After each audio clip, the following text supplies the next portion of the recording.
नमस्कार मित्रांनो, जय हिंद, जय महाराष्ट्र, जय छत्रपती, जय शिवराय, जय भीम, जय संभाजी महाराज. संपूर्ण महाराष्ट्रातल्या माझ्या तरुण पिढीला, महाराष्ट्रातल्या यंगस्टार पिढीला, महाराष्ट्रातल्या संपूर्ण माझ्या हिंदू बांधवांना, संपूर्ण भारताच्या जनतांना नमस्कार करतो.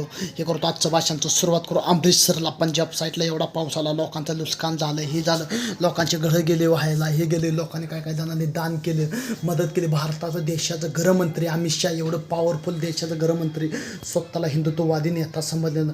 अमित शहा तिथे पीडितांना भेटायला गेलं, हे करायला गेलं. तिथं अमित शहा स्वतः गृहमंत्री भारताचा असून, अमित शहा एवढ्या मोठ्या पदावर विराजमान असून, अमित शहा काय म्हणते त्यांच्या सहकार्याला, तिथल्या माणसांना काय म्हणते, जावरे चार पाच आदमी लेके आओ, 4-5 आदमी उधर के लेके आओ, असं म्हणते अमित शहा. 4-5 आदमी लेके आओ, हे अमित शहाला कळायला पाहिजे. आपण स्वतः जायला पाहिजे, आपण जनतांना घेऊन यायला पाहिजे. आपल्याला आज गृहमंत्री कशा पाहिजे, आपण संपूर्ण भारताच्या जनतेने पाहिजे. आपण आज 100 करोड 100 करोड के जनतांच्या विचाराने त्यांनी आपल्याला देशाचा गृहमंत्री बनवलं. आपण आज त्यांच्या पायात जनतांसाठी 4-5 आदमी को लेके आओ असं अमित शहा म्हणलं, देशाचं गृहमंत्री असं म्हणलं अमित शहा.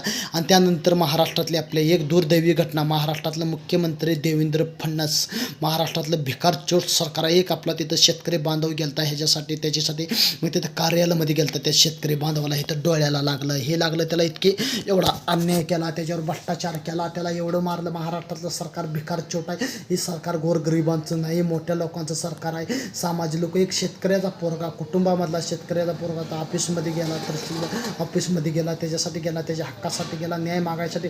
तुम्हाला सांगतो महाराष्ट्रात मित्रांनो, ही माणसं महाराष्ट्र ऐकणार आहे, ती महाराष्ट्र ऐकणार आहे. सरकारच थडखलास आहे, भाजपची सत्ता आहे. मला गोरगरिबावरने अत्याचार होणार, भ्रष्टाचार होणार, स्वतःला हिंदुत्ववादी समजते ती, हे समजते ते, आपल्यात भांडणं लावायचे, जातीवादी करायच्या, दंगल्या करायच्या, ह्याने आपला तमाशा बघायचा. मित्रांनो, ह्याच्या त्याच्या बहिकवात येऊ नका.